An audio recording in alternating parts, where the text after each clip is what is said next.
Welcome back to the Get to the Point panel. With me here on Night Talk, Get to the Point, I'm Lenny McAllister. I'm talking to Lou Stanasolovich. He's the president and CEO of Legend Financial Advisors. I'm talking to Dr. Risa Kumazawa, associate professor of economics at Duquesne University. I'm talking to Dr. Nan Li, associate professor of finance at California University of Pennsylvania. Lou, let me take this over to you. Sure.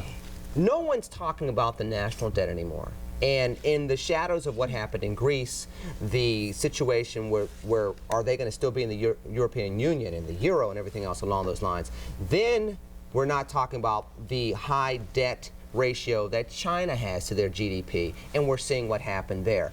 No one's talking about the debt anymore. That was a big Tea Party thing, 2009, 2010.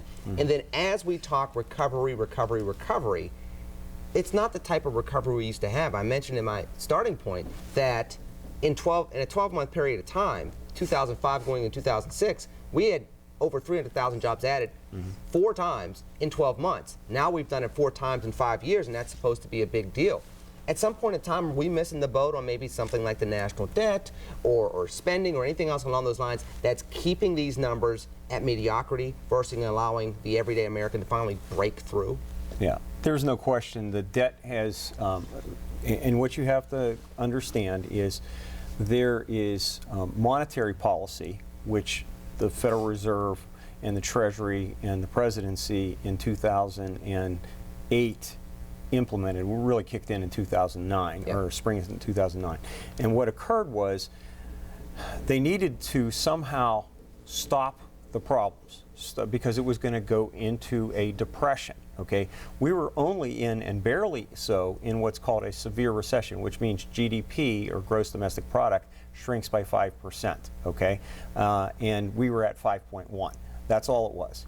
And if we went to a depression, not a Great Depression, but a depression, which means 10% GDP shrinkage, what you could end up with is deflation, which everybody's afraid of, yeah. because then you start ending up like Japan did back in the early 90s, where they had huge debts relative to the real estate there and everything else. So you want to avoid that. So the government came in, and rightfully so, came in, tried to paper that over, as they said, kick the can down the road, and they've done that. The problem is, in most of our history in the past, is they've come out with fiscal stimulus. Fiscal stimulus is shortening depreciation schedules, giving tax credits, getting industry to invest and propel the economy forward. They haven't done that yet, and nobody's talking about it. That's the most amazing thing. But hold on. We've had the bailouts. We have seen record numbers on Wall Street for years now. Wall Street is the key. And that's my point. and that's something that we've all talked about so far, is nothing, and Nan brought that up successfully, nothing has really gotten to Main Street. It's been years now. I mean, the bailouts were in 2008, 2009, done by both presidents. We're sitting here in 2015, and the everyday American is still struggling. The middle class is shrunk. So, and Nan, I'm going to get to you first and bring it back to this part of the table. Okay.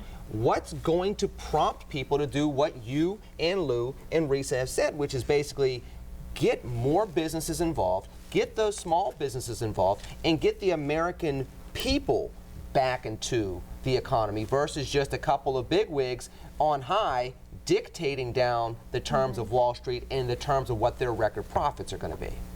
I think we have to find ways to encourage small business and also encourage more of innovation and new business models, and just basically innovation in general, technology innovation, and even management innovation.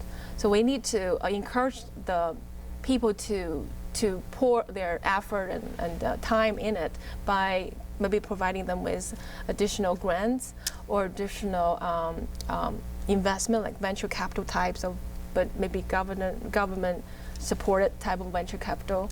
And we need more of that type of funding.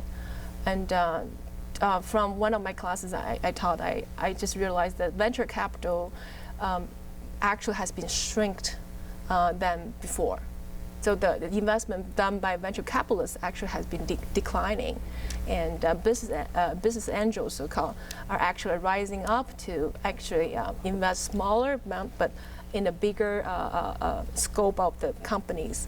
So I think we need funding for this small business and high-tech companies.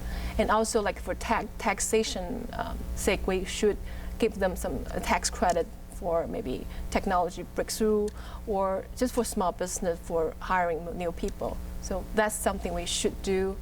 Yeah. Let me throw this out here, Dan. Anybody could jump in first. We're talking about tax credits now, how to stimulate people to getting folks back in the mix. But are we missing the point on we talked about this very briefly a couple of years ago. Should there be a tax credit that basically rewards businesses by saying, we will give you a tax credit if you will take on these individuals for 5 years, not just hire on a veteran when they come back from Iraq, thank you for your service, we bring you on a job and it's just a job. Could we structure something? Is there a policy gap where we should be looking at tax credits to take on whole classes of people? We're XYZ Corporation and we're going to adopt the class of 2020. And we're going to make sure that we keep them when they come out of school, and we're going to have them for 4 years. Do we need something like that, Reese? And I'll start with her first. That's going to break the mold in regards to what tax credits are, because right now it seems as though it's just funneling to the big winners already, and it's still not moving through the economy. That's an interesting policy because usually tax credits, tend to be industry driven as well, right? So finding sources of alternative energy. So, but it's not classes of people. So I think that's an interesting way to look at trying to stimulate the economy, because there is a entire class of people that you're right are kind of left behind and are getting back up. So I think that's an interesting. Let's continue the conversation, talk about ways to get us past this malaise, get past the new superb during this new normal. We'll continue this conversation here at Night Talk. Get to the point.